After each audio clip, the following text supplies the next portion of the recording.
yang sangat berat, menimbun sudah. Padahal perampokan itu terjadi di rezim sebelumnya. Oh, sangat sebelumnya, bertumpuk undun, akumulatif. Maka memang kalau energi untuk memberantas ini, bahkan energi untuk memberantas itu, quote-unquote Pak Presiden itu jangan sampai ada yang menakut-nakuti gitu loh. Emang ada yang menakut-nakuti Presiden, Prof? Jangan-jangan seperti itu. Itu yang harusnya oleh Pak Presiden diberikan tangkalan bahwa rakyat akan mendukung Pak Presiden. Ada kegelisahan apa yang disampaikan Presiden Prabowo dalam pertemuan di Kertanegara kemarin, Prof? Siapapun yang merasa terancam sudah mulai berulah. Dengan ancamannya itu, apapun bisa mendelegitimasi kekuasaan Pak Presiden. Jadi melalui supaya kepercayaan publik menurun, kan gitu. Publik harus diberikan asupan informasi yang benar. Bahwa Pak Presiden tidak boleh sendiri dalam memberantas itu. Harus ditunjukkan karena memang pilpresnya dari rakyat, oleh rakyat untuk rakyat. Libatkan rakyat. Itu. Ada pengakuan dari Pak Prabowo bahwa beliau ditakut-takuti? Sempat terlontar. Apa yang disampaikan? Saya ini sebetulnya ditakut-takuti.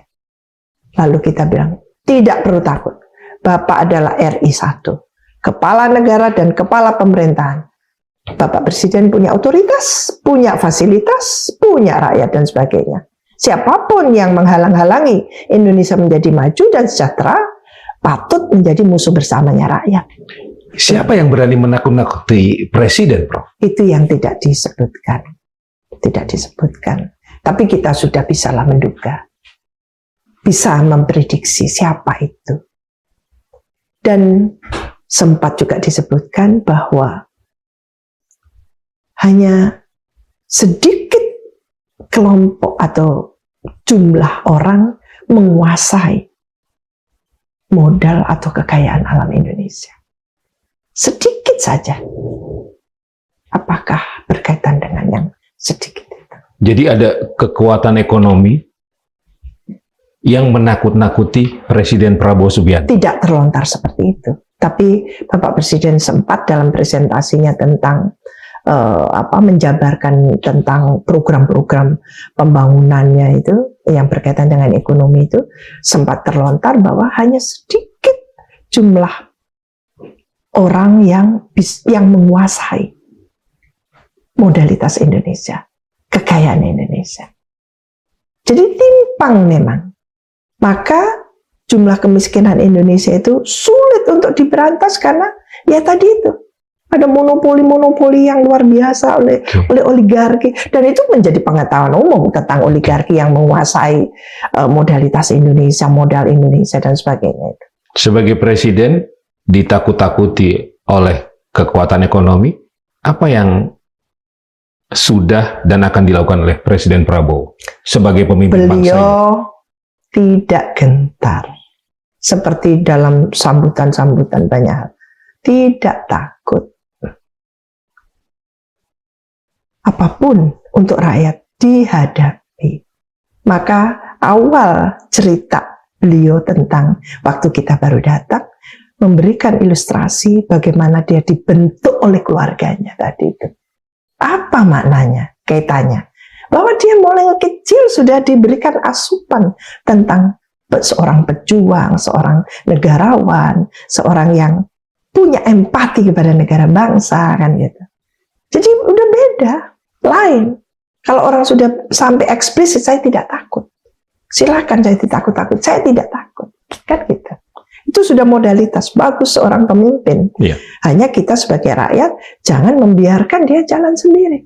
Korupsi di Indonesia, gitu ya. Aset-aset yang dimiliki secara tentu, gitu ya, tidak jamak pemilikannya tadi itu.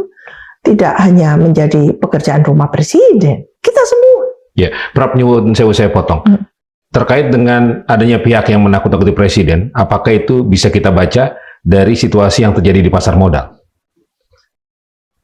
Kebetulan waktu kami ada di sana, di tengah-tengah perbincangan itu, harus menerima telepon. Dan beliau away dari kami, terus menerima telepon dan lumayan berapa menit gitu, nggak terlalu lama sih, tapi lumayan lah, di atas 3 menit mungkin.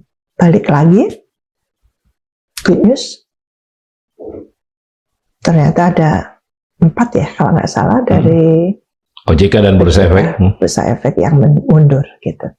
Dan itu yang saya tidak ahli di bidang ekonomi ya, jadi tidak bisa menjelaskan secara detail, bukan bidang saya. Ya. Tapi secara politik, Prof, apakah anjloknya indeks harga saham gabungan itu bisa dibaca sebagai salah satu serangan terhadap pemerintah? Iya, antara ekonomi dan politik tidak bisa dipisahkan. Bahwa semua kebijakan itu adalah keputusan politik. Demikian juga di dunia usaha. Tidak mungkin tidak dikaitkan dengan politik kan gitu. Maka apapun kegiatan ekonomi tadi itu masih juga akan bersinggungan langsung dan dibenturkan biasanya seperti itu. Dan kita menyaksikan sendiri bahwa tekad Bapak Presiden untuk memberantas korupsi, untuk menegakkan hukum itu bukan hal yang mudah, apalagi kalau internally gitu ya, ada resistensi juga kan gitu. Kita tahu sejak awal pembentukan kabinet itu bukan piole dari presiden, 100 lebih loh, nggak jamak juga ini. Seorang menteri dan wakil menteri dan badan-badan tuh banyak banget, dan itu seluruhnya bukan beliau.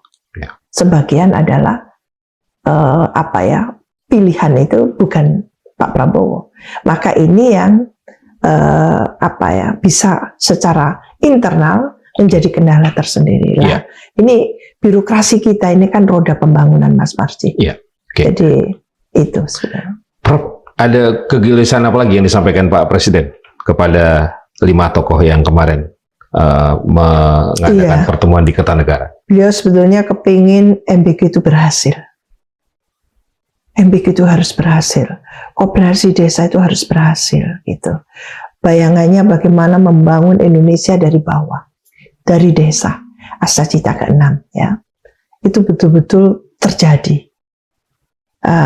Memang dia tahu banyak kendalanya, tantangannya, tapi harus berhasil gitu.